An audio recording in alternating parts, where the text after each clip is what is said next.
creating nonstop, perpetual war in the Middle East? Well, I'm going to make this interesting and disagree with everyone. Okay. I do not accept the premise, which probably isn't too much of a surprise, but nonetheless, I reject the premise that the whole point of the so-called war on terror or investing in the Mujahideen was to somehow fight terrorism or to make a better world. I would argue that if you really want to know what's happening with Middle Eastern policy, then you must read Oded Yanan's A Strategy for Israel in the 1980s. Now, in that document, which is pretty much being played out to a T right now and has been for many years, there were serious objectives for Israel. And Israel's main objectives were to expand and grow in line with the Greater Israel Project. And in order for it to do that, there would need to be an excuse to justify the expansion of Israel. And in order to do that, we would have to sow the seeds of sectarian hatred and violence in the region. The number one target of this plan was Iraq. We've achieved that. That's not a failure. That's actually a success. Iraq is a failed state largely. It is an absolute basket case. Sectarian hatred is absolutely insane. We see the beheadings and all of this madness, and we think it's a disaster. No, it's not at all. In fact, it's all part of the plan to break up Iraq into 3 different states. When we look at Syria, we also find that the goal is once again the same thing: sow the seeds of sectarian hatred and basically turn that nation into a basket case. This is happening according to plan as well. Now, ISIS, funny enough, could stand for the Israeli Secret Intelligence Service. Many people are seeing the very big benefits to the state of Israel, the so-called Jewish state of Israel, by the breakup and the balkanization of the surrounding states. So actually, if you believe what's being told to you, and I just don't know why anyone would believe anything that comes out of the mouth of virtually any Western leader, whether it be Obama or Bush or any of the rest of them, all of these people are nothing but patent liars, and everything they say is pretty much the opposite of the truth. So I don't accept virtually anything they say. Okay, good. Okay, Peter, if I can go to you in New York. I mean, there is absolute continuity between the policies of Iraq and breaking it up and breaking up Syria as well. It is beyond naive to suggest that the U.S. doesn't have its fingerprints all over ISIS. In fact, tell me this: why has ISIS never once, or al-Nusra Front or al-Qaeda, not once have they attacked Israel? In fact, ISIS militants are getting medical attention in the Golan Heights and in Israel itself. What does that tell you?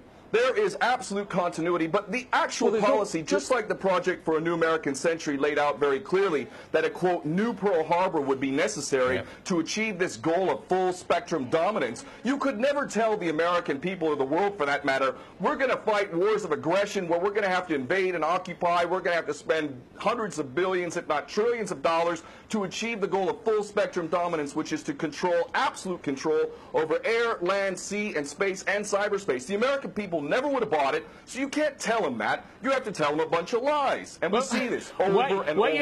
What you have to do, Ken, if I can go... It would actually be a question that there must always be a boogeyman. In fact, you're sitting in Russia now. For 50 years plus, we were fighting this Cold War that really was an absolute charade to begin with. There never really was a threat of a Soviet invasion. And for decades, we spent insane amounts of money developing nuclear weapons to the point of really completely, totally collective insanity. And here we sit today in a world that threatens a third world war with a policy that is clearly intended to totally destroy Syria. Let's see what happens.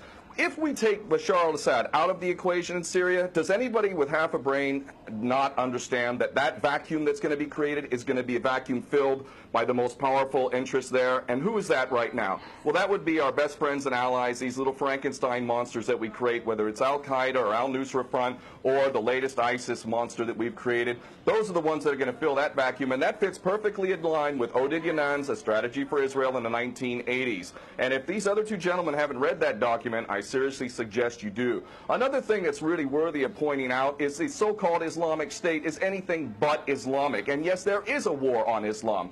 Islam is very understood by many Muslims around the world to be absolutely 100% forbidden for you to forcibly convert somebody to Islam or kill them.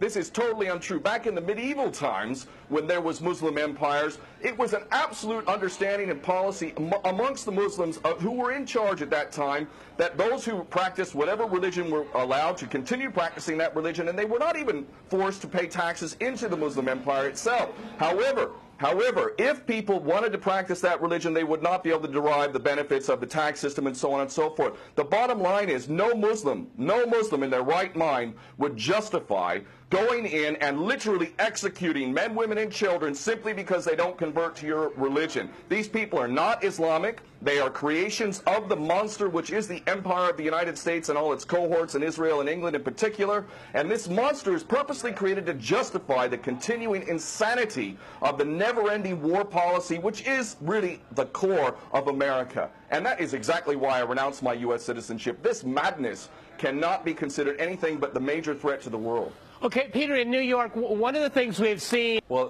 there are very obvious solutions. One is to arrest the traitors in the U.S. Congress and White House who have sworn to uphold the U.S. Constitution, and somehow the American people have sat by while the president has afforded himself the power to execute anyone, anywhere, anytime, for any American citizen to be detained without any due process of law, no representation, incognito, and theoretically he could be condemned to death by a military tribunal in secret and executed. All of this operating under supposedly the United States Constitution. So all of these traitors need to be arrested, first and foremost. When Netanyahu came to the Congress a couple years back, he received 29 standing ovations by these cowardly chicken hawk traitors. So the American patriots need to stand up and grab a pair and ultimately have some integrity and get rid of these traitors. Secondly, cut off all funding to Israel. Israel is a pariah state, a criminal state. It is committing active policies of genocide by the legal definition of the word according to Black's Law Dictionary. That country needs to be cut off right now. All of their attention needs to turn inward. Stop your little empire endeavors and full spectrum dominance and all of this sort of madness. Start taking care of your infrastructure back home. Start taking care of the American citizens who have worked their whole lives